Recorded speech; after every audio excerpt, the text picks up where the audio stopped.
Hey everyone, Kyle once again, and welcome back to another movie review. Another anniversary review. This time, a film from 1993, so the 25th anniversary. And another one that someone asked me to review, because it is the 25th anniversary, and the film has gained a cult following over the years. Well, I think that it hasn't really... well, it hasn't gained a cult following over the years, though, but until maybe a year or two ago, it started getting more popular, which I have no reason why. Because, well, I don't know, maybe it's the 25th anniversary, I don't know, but, now, it's a film I do grow up with. It's a Disney film that I grew up with. I watched it quite a few times growing up with me and my brother, but as the years went on, though, I still like the film, but I don't love it as I used to. I don't hate it. I'm like in the middle of the road with it still. But overall, I still do like it, but I don't love it like I used to. If you get what I mean. But it has gained a cult following over the years, and I can still have some. I can still have some fun stuff with it still, and that is of Hocus Pocus. Well, I didn't have time to fit this in the Halloween month though, but. Post-Halloween, but this film wasn't released around the month of October back in 1993. This came out during the summer. And Hocus Pocus, it's a film that has gained popularity over the years. Well, until recently, like a year or two ago, because that's where I felt like it was getting more popular. Because again, there has been talks of a sequel, then a remake, which. A film like this is a needed remake. Even for a film like this is a needed remake, because, like I said, I've said time and time again about remakes, reboots, and all that stuff. But well, they never learn anyway. But it's been popular recently because, it's just if you go to the rest of the spirits, especially the spirit stores, the Halloween stores, right? Been selling the costumes of these, which I guess it has been gaining popularity recently again. But for the film, like I said, I'm still in the middle. I'm in the middle of the road now. I don't love it like I used to, though. But as for it came out, like I said, it came out during the summer, which I don't think for a film that's like Halloween-ish type, though. They should have released in the month of October for the theme of it. This came out during the summer of 1993, and this opened at the same weekend as Free Willy. This debuted at number 4. Free Willy debuted at number 5. And comparing to films like that came out during the weekends, since Free Willy and this film came out during the same weekend, money-wise, Free Willy did better. Made over 100 million worldwide. This only made about 39 million on a budget of like 28. So the film did make a decent profit though, but it wasn't that huge what Disney was expecting. So I think they should have released this in October because I think because I don't think it was released in October either. It was released in November. And that was Disney's the night before Christmas was Halloween themed. Jack Skellington, Halloween Town, all that. But Christmas as well though, but mostly Halloween themed though. But maybe that was why, because of the competition of that. I don't know. But this came out during the summer. This came out in July, so I don't know if this film would have did better in the month of October. Who knows? But this film is directed by Kenny Ortega, and he directed. Well, he's done some stuff though, but like on the High School Musical, he directed the third. Well, he directed the second film was television, but the third film was a theatrical release, and after which he go on to direct Michael Jackson's "This Is It." Basically the film that was tribute to Michael Jackson when he passed away. So he directed Michael Jackson's "This Is It." But I think he's okay. He's an okay director overall. I don't think he hasn't done much though. I think maybe. I don't know. It's just basically the type of seems like a type of guy that I think could have another director to helm the film, but I don't think he did not do that bad. I'm saying though, but I think just could have another person though. But still, but also you have for the writers you have Mick Garris and then Neil Cudhurt, and it's also produced by one of the producers who helped came up with the story, as well as producers David Kirshner. Now, David Kirshner, for a name, sounds familiar. Well, he wrote on Once Upon a Forest and this film, and as well as the family film The Page Master. But he's more to me, he's more notably noted for doing the Child's Play franchise. He wrote on all of them, including the shitty recent ones, which Don Mancini once again, and David Kirshner just to also stay away from the Child's Play franchise, because he helped write the film as well, or produce along with Don Mancini. But David Kirshner, yeah, but the family films like this film, Once Upon a Forest, and The Page Master, and I'll give David Kirshner one little bit of credit though for this. Okay, because there was like the little bit how it was made. The story for this came out like about sometime before, like in the 80s somewhere, and there was like a little bit different things like difficulties with it, and David Kirshner came up with an idea that he was with his daughter that a black cat ran across his path, and he came up with an idea that how a human can be transformed into a cat by witches. And I will give David Kirshner that one little credit because I thought that was an interesting thing. I thought it was an interesting thing that would be part of this. So, and like how it was and how it uses in the opening of this film, like in the 1693, because 300 years later, 1993. Yeah, this guy Thackeray. Well, this is Th.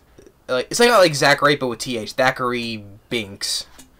His sister is taken by the witches, the Sanderson sisters, and basically they're old, right? They want to live forever, so they use this potion to suck the life out of the children to make this so they can be young and live forever.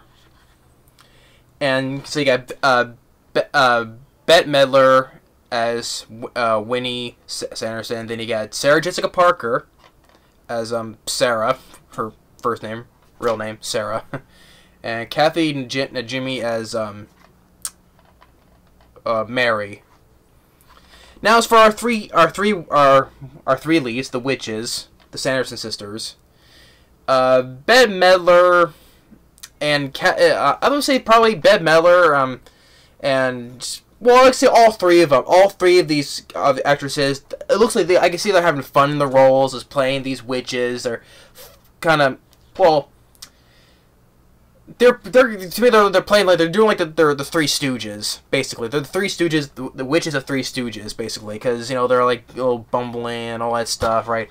Even Kathy and Jimmy, she's like, even she starts like you heard, so she's doing like a little barking noise like what Curly does, ruff and all that stuff, like what Curly would do. So I can say they're kind of like the Three Stooges in a way, but I can say it looks like they are. I can see they're having fun in the roles, so that's why I kept watching. Cause it looks like that's when you act, you can have fun while doing it, especially if we're doing it for a kids film. You can have fun while acting as well. And I can see they Bette Midler, Sarah Jessica Parker, and Kathy and Jimmy were having fun in their roles. But as performance-wise, I think out of the best of them, I would say Sarah Jessica Parker. I thought she. Because acting-wise, performance-wise, well, I would say name-wise, I'm more known for just Sarah Jessica Parker and other films more than the other two, though. But Bette Midler and Kathy and Jimmy, they were just like, I don't know what was say cheesy though, but because that's another word cheesy, but. I would say that otherwise that Sarah Jessica Parker was the best out of all of them because she just looked. She seemed performance-wise, I would say. I don't know how to describe it. I'm not using the word cheesy though, but it's just when I grew up watching the film, you don't think nothing of this. You just there to watch the film when you're a kid, just be fun and entertained by though. But I just went over the years though. I mean, they're not bad, of course. I'll never say they're bad acting wise, but It's just certain words, like, especially for... I don't know what word I can start. I'm not saying it's not the word cheesy. I'm not using that word. It's not that. I don't know what word to describe it though, but just how the way, well, especially how the way Bette Midler and Kathy and Najimy are acting. It's like it's nuts. Well, I don't know what word I can say, but I'm sure some people can use a different word though. But it's nothing negative though. It's just like they were not that bad at all. But I just can't think of the word though. But I'm probably just putting too much thought into it right now. But I still say this: they were still having fun in the roles still.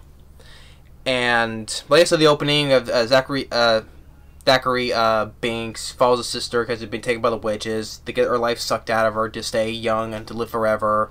He gets caught and he gets turned into a black cat, and it's a curse. And the witches get hanged because they'll rise up again though. 300 years later, in the modern world, 1993, you have our lead guy, Omri Katz.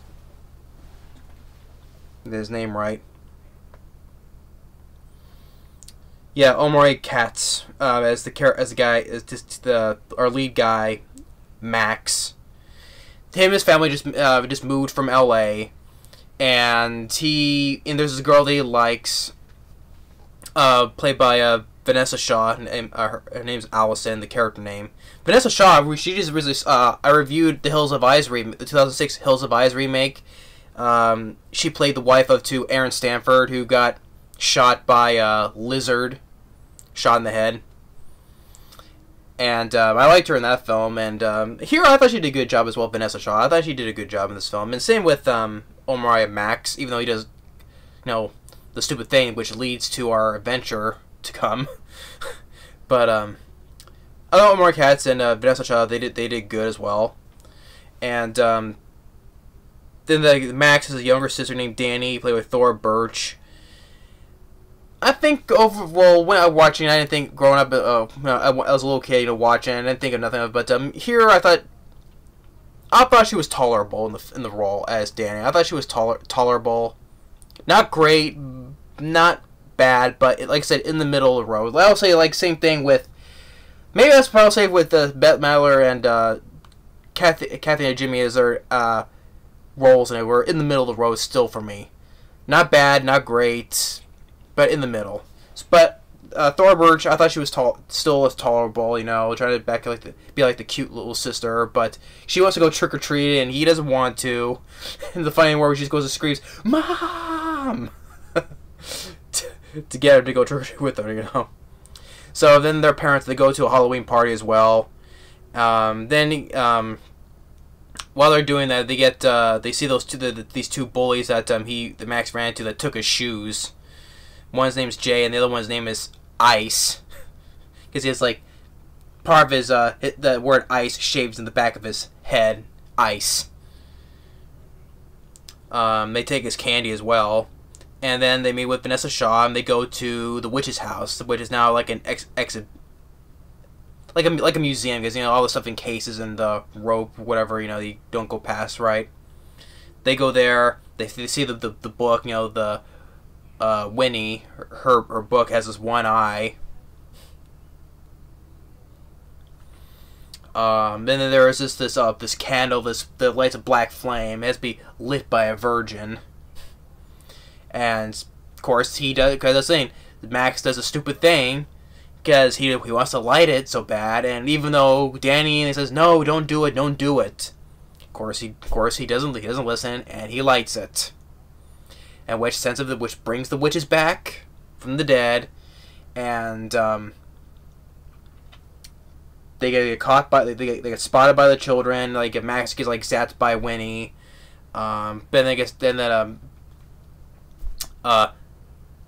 Binks, he's still a cat, which is his curse.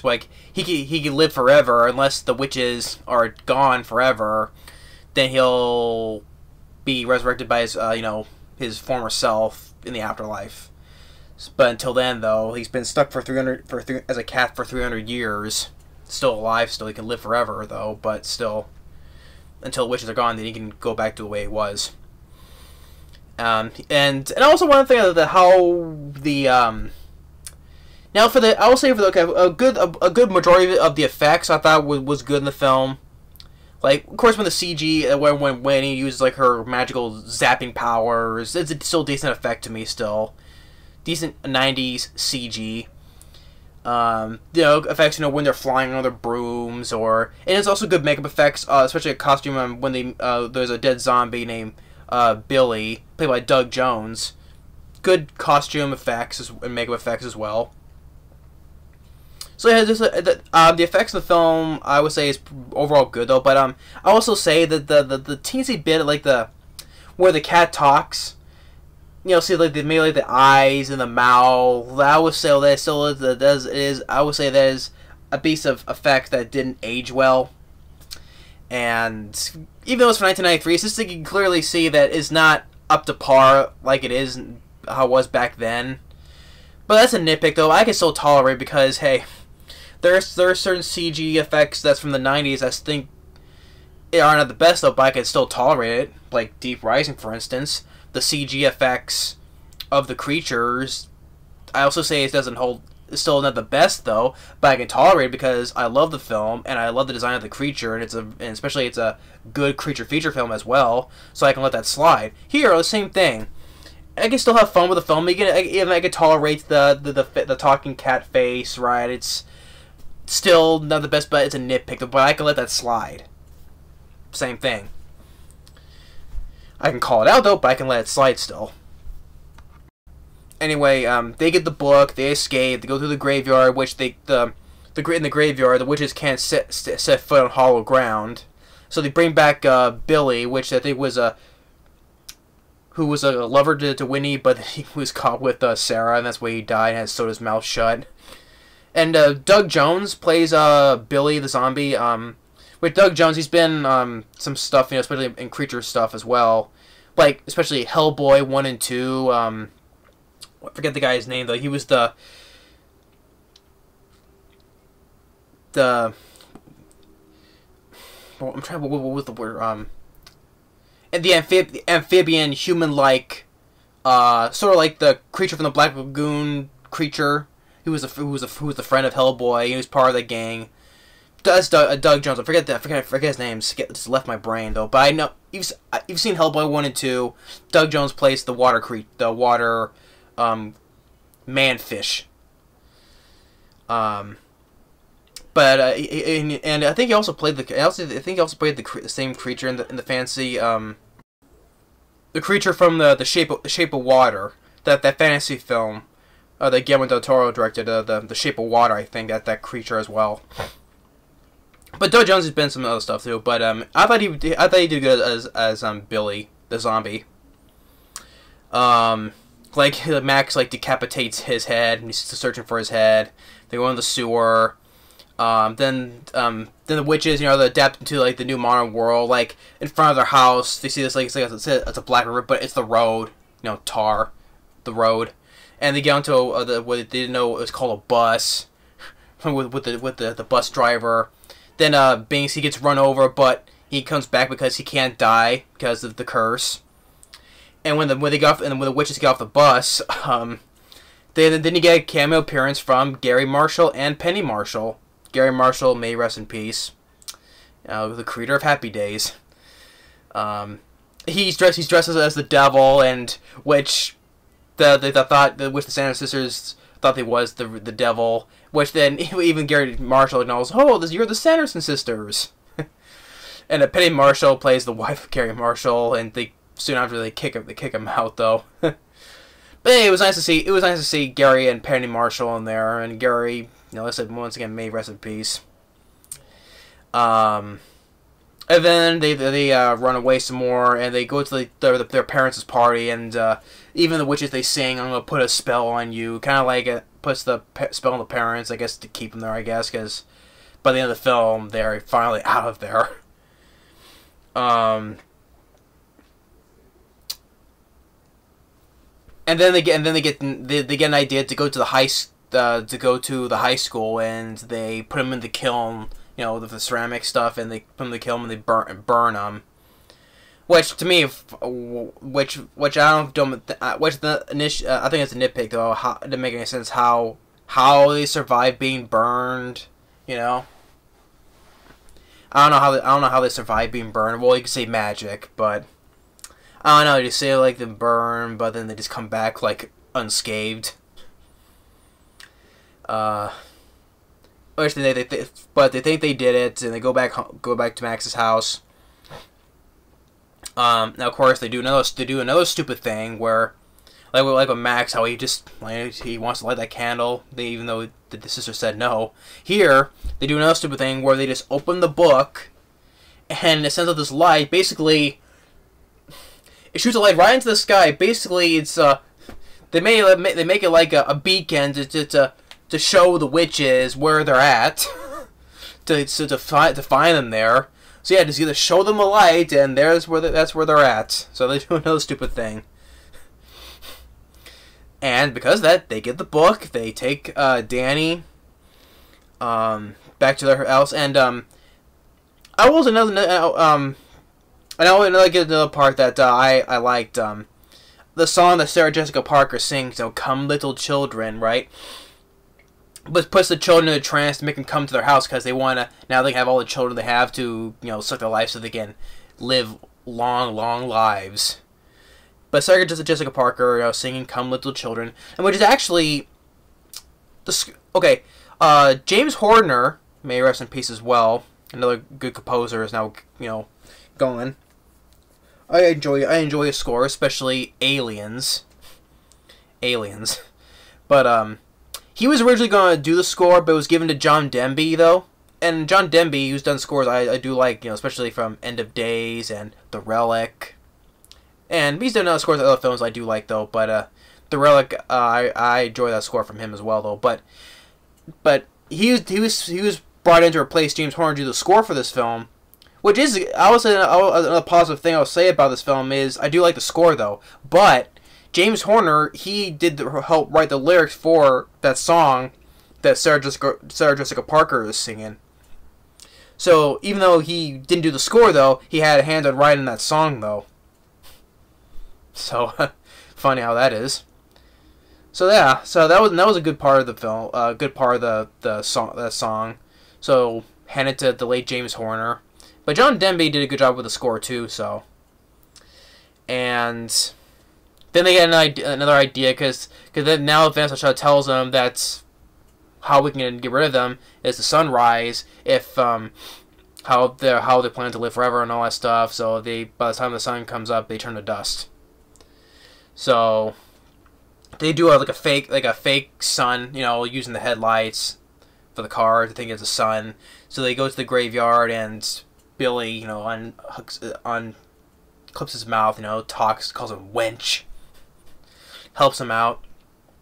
Then they get there, and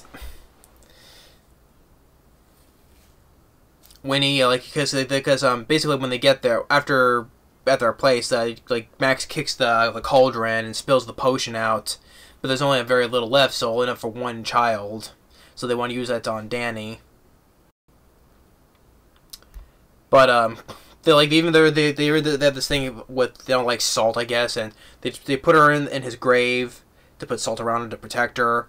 But since Billy loses his head, she gets out of the grave to protect the protective circle to get his head. And when he grabs her, tries to get her to swallow it, but drops it, and Max takes the potion. So Nato tries to take him instead. So he grabs him and tries to suck him, but that came wrong. Try to suck his soul, basically. But then they both fall, and now she's on hollow ground.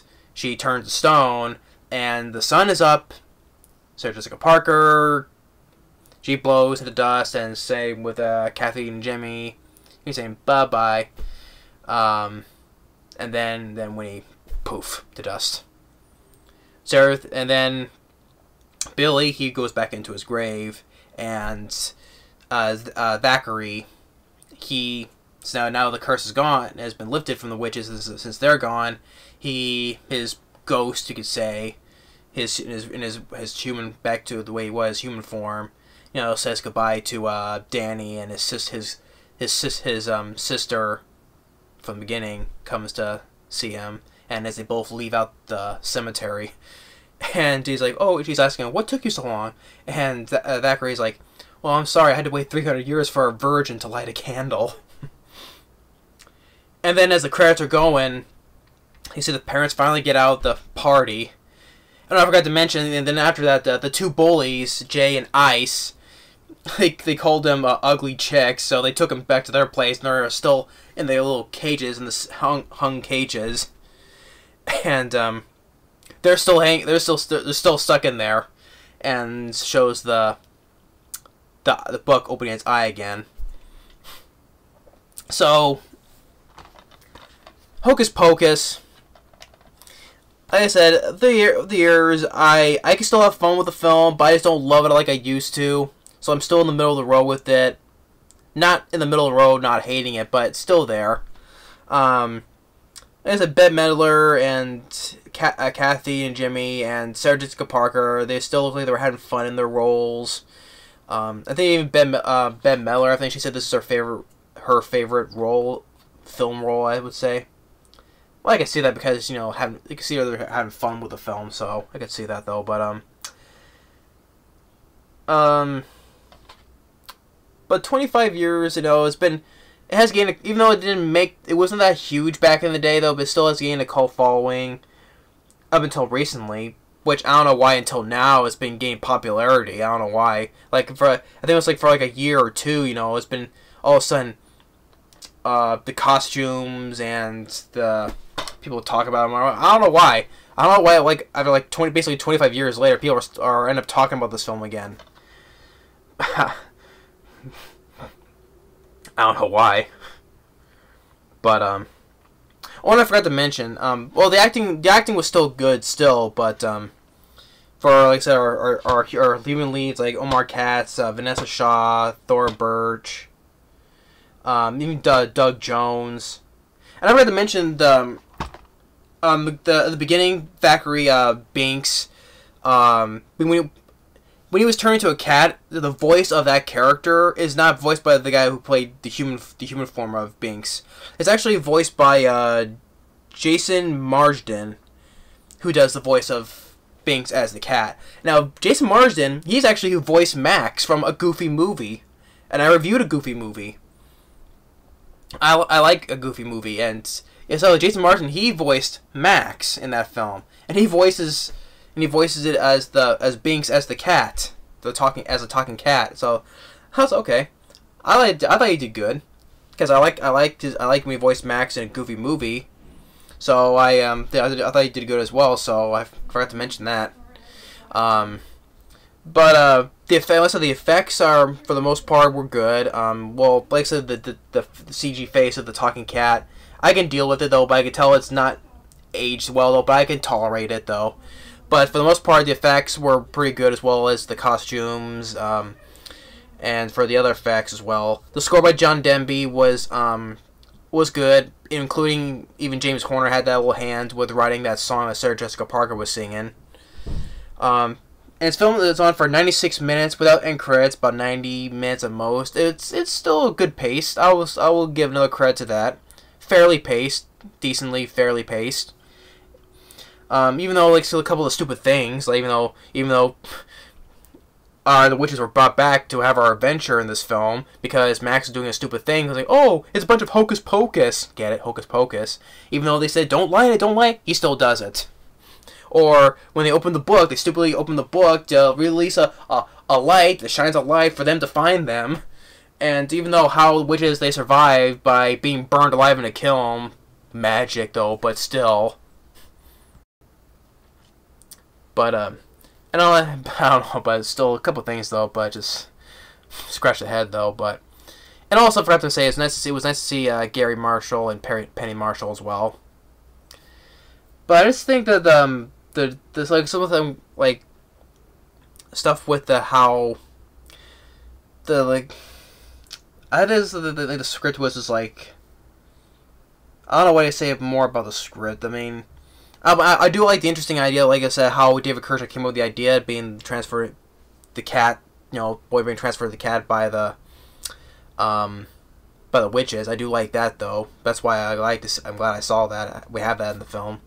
But it's just with the rest of the production scripts of how, like, add more horror, because it's, if you're dealing with witches on a Halloween night, though, even though it's Disney, so you have to kidify it make it entertaining for the kids to watch, though. But add more of the horror comedy stuff to it. You can make it so keep the comedy, but add more horror stuff into it. Like do more scary things with it, though. But I think they could have went with more of that, though. But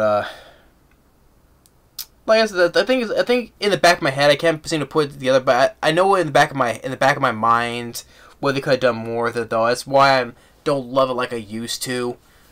But still at the same time, I can still have fun with the film. Just I grew up watching the film, and I remember I had old VHS as well, but not anymore. But there are 3 leads who still look like having fun, and like I said, I would give that one the credit thing to David Kirshner, but I think she still stay away from the Child's Play films now. Even though what they said with a remake and a TV show as well. But the other cast members were good, were defined and decent, and overall good as well. But I don't love it like I used to. That's why, if I don't love it like I used to, if I would get on a scale of 1 to 10, I'll probably rate it as a 7. 7, I would say, or maybe if not 6.5, in between there, because it's just that, like, I don't hate it though, but overall I can still have fun with the film. So, like I said, in the middle of the road still. But hey, 25 years later, it still has. I guess now it's still popular. I would still say, to my surprise. And in the back here it says, rollicking Halloween fun, a delightful family comedy. Which, yeah, fun for the family and for a fun little Disney Halloween film. But like I said, they were having fun. They were having fun in their roles. I could still commend them for that. But yeah. So that's my 25th anniversary review of Hocus Pocus. I would still say it's still a decent film. Like I said, don't love it, but I still think it's still a decent film. But yeah, so that's another thing that I forgot someone wanted me to do, the 25th anniversary review of it. So there you have it. But thanks for watching, and especially also, I just picked this up because I didn't have this on DVD. So the next video I'll be doing is another DVD update, and this is one of them I had to pick up because, 25th anniversary. I didn't have this on DVD yet, so I'll add this on there for the DVD update video. But 25th anniversary of Hocus Pocus, decent film still. But thanks for watching, and stay tuned on the next movie review. Later.